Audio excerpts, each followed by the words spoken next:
Туугандар, Бишкекке келип эле сатыла турган ушул үйгө жетип келдим. Азыр сиздерге ушул үйдү обзор кылып көрсөтүп берели. Шашылыш түрдө сатууга коюлуп жатат. Үйдү көрдүңүздөр, хай-тек стилде бүткөн. Ак Ордодо Кочкор ата көчөсүндө жайгашкан туугандар. 4 сотук жер аянтында турат. Айланасы бүт тосулган. Үйдүн узун туурасы 11ге 12, 2 кабат.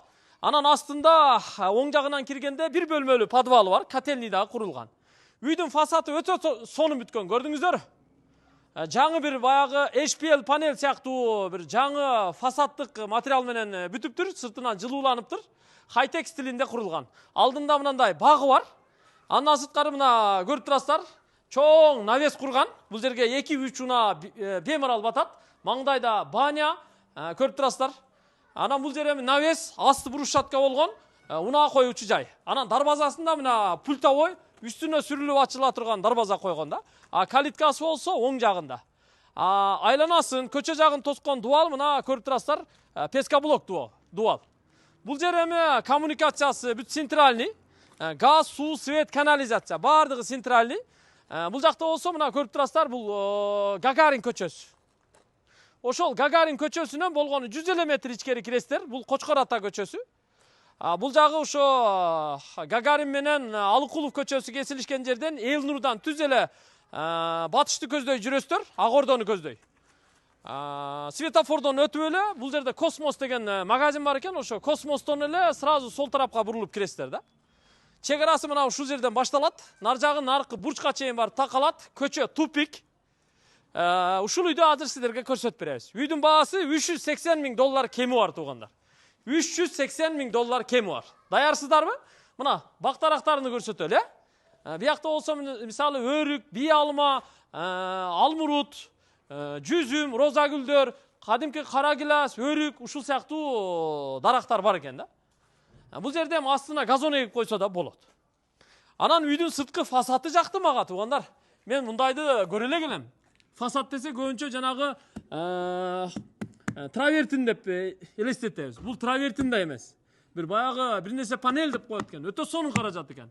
Жана бештик калыңдыктагы пенопласт менен жылуулап, сетка тартып, клей тартып, анан кийин мынаны жабыштырыптыр да, өтө сонун болуптур.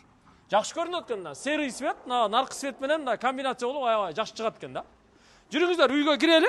Фундаменттин сырты дагы ошондон жасалган. Бул жерде мына кире бериши, тепкич көрүп турасыздар, нарагынан да, берагынан дагы чыгат. Чыгып эле мына чоң эшикти ачып, ичкери киребиз да. Бисмилла. Тааныштырып көрсөтүп берели. Мына караңыздар.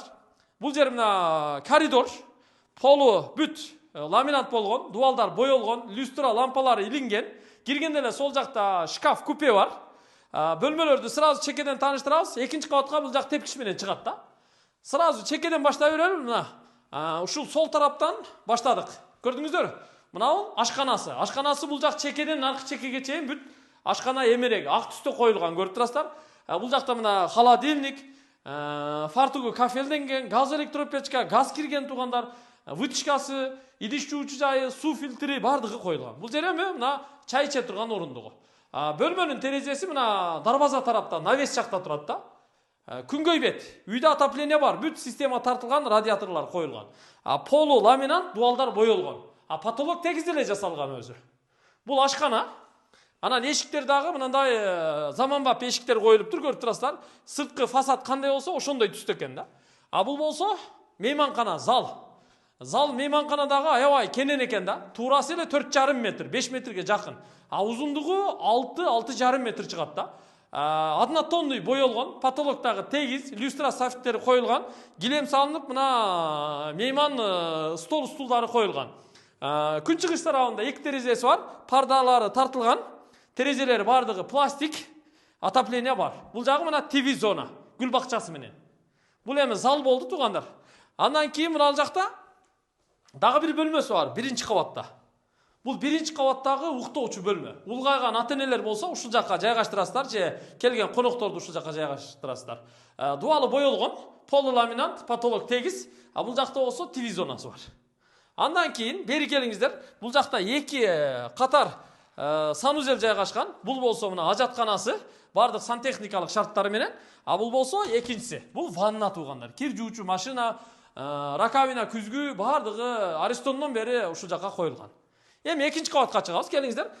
Бул болсо мына тепкич менен экинчи кабатка көтөрүлүп чыга беребиз. Чыгып баратканда мына караңыздар, үстү жакта мына лампалары, быралары, люстралар илинген. Бул жактан күн батыш жагы, эки терезе турат, жарыктын баары ушул жактан кирет. Экинчи кабатка мына үйгө көрүп турасыздар, интернет, модем бардыгы киргизилип коюлган. Бул экинчи кабаттын коридору. Бөлмөлөрдү чекеден тааныштырабыз. Бул балдар бөлмөсү. Кыздар жашайт.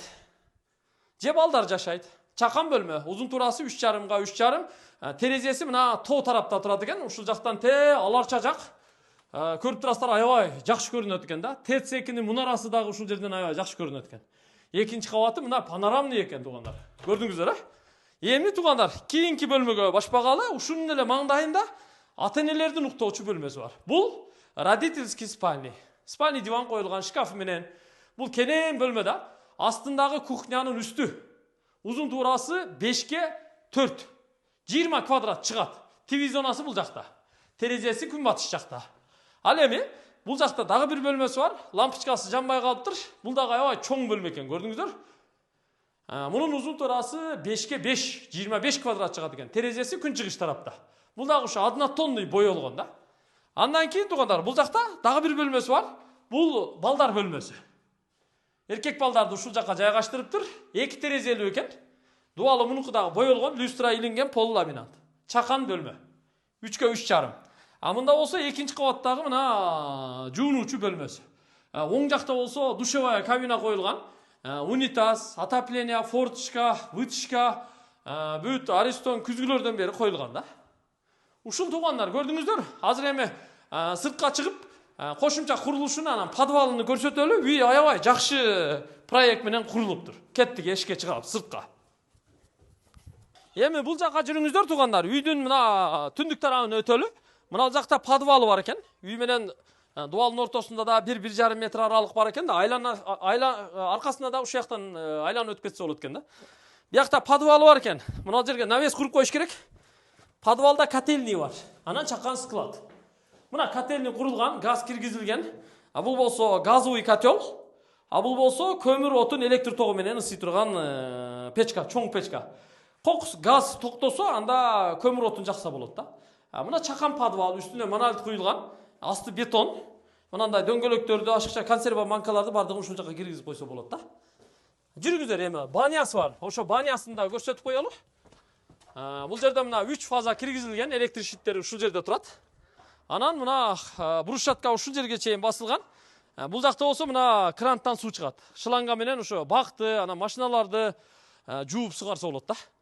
Андан кийин мына навестин астына көрүп турасыздар, тапчан коюп койгон. Негизи биз ошо тапчанда жан баштап жатып алып, чай ичкенди жакшы көрөбүз. Мына тапчан дагы бул жерде турат. Жакшы жерге коюптур негизи. Бул жакта мына колодец бар экен. Эми бул жакка өтүңүздөр. Кошумча курулуш. Бул жакта банясы бар, мына терезесинен байкалып турат. Банясы эми толук бүтө элек. Мынага киргенде бул чечинип кийинүүчү бөлмөсү. Анан оң жакта болсо бир эс алуу бөлмөсү бар. Аны склад кылып колдонсо да болот. Бул жагы мына баня. Ичи бүтө элек да, ичини бөлүш керек. Жуунуучу бөлмөсү, парилкасы кылыпчы. Баняны толук бүтүрүш керек. Анан бул жакка өтө турган болсок, үйдүн арт жагы газ өзү ушул жактан кириптир. Бул сыртка ажаткана. Бул жагы болсо үйдүн арт жагы туугандар. Көрдүңүздөр? Ушул. Бардыгын көрсөттүк эми. Эгер үй жаккан болсо, тез арада байланышка чыгыңыздар. Баасы $380,000 кеми бар. Үй жакшы үй экен. Көчөсү дагы мына кыска көчө экен туугандар. 100 метрлик көчө экен да. Эсептелүү эле кошуналар жашайт. Ашыкча унаа деле кирбейт, себеби тупик көчө да. Тупик болбосо биягынан кирип, оягынан чыгып кете турган болсо, машиналар көп кирет дагы, ашыкча адам көп кирип чыгат да. Ушул туугандар, газ, суу, свет, канализация бардыгы бар. Бишкек шаары Ак Ордо конушу Кочкор Ата көчөсү. Мына Тагай би көчөсүнүн башында мектеп бар билесиздер, бала бакча бар билесиздер, Наракта бүт дүкөндөр бар, Элнурдан баштап бер жагына чейинчи. Анан эми туугандар, мына Гагарин көчөсү. Мындан түз барганда Ак Ордо 2, Ак Ордо 3 болот. Анан ылдый кеткенде Ала тоо аркылуу ошо Ден Сяопин Карабалтан жолуна дагы чыгып кетсе болот. Негизи жакшы жер да, локация сонун. Келип эле кирип жашайсыздар. Болобу туугандар, кандай дейсиздер? Жакшы үй экен. Биздин бир тааныш агаларыбыз курган, өзү үй бүлөсү менен жашап аткан. Бирок эми бизнеске тыйын керек экен, эми сатууга коюп атат да. Эгер үй жаккан болсо, локация жаккан болсо, көчөсү жаккан болсо, көңүлгө туура келген болсо, болду. Шарт сүйлөшөсүздөр, келишесиздер. Бирок биягы шытыр болсо дагы жакшы. Анан варианттары бар экен. Любой вариантты караштырам дейт. Машинага, квартирага, жер участок нарак беракка. Акча да керек экен да. Акча да керек экен. Анан жетпегенде нарак берак кылып сүйлөшөсүздөр туугандар. Ат-пат жанагында бука сыкка болсо деле бир сунуштап көрүңүздөрчү. Мындай көңүлү жайдары мәрт киши экен өзүчү. Ушундай туугандар, ассаламу алейкум.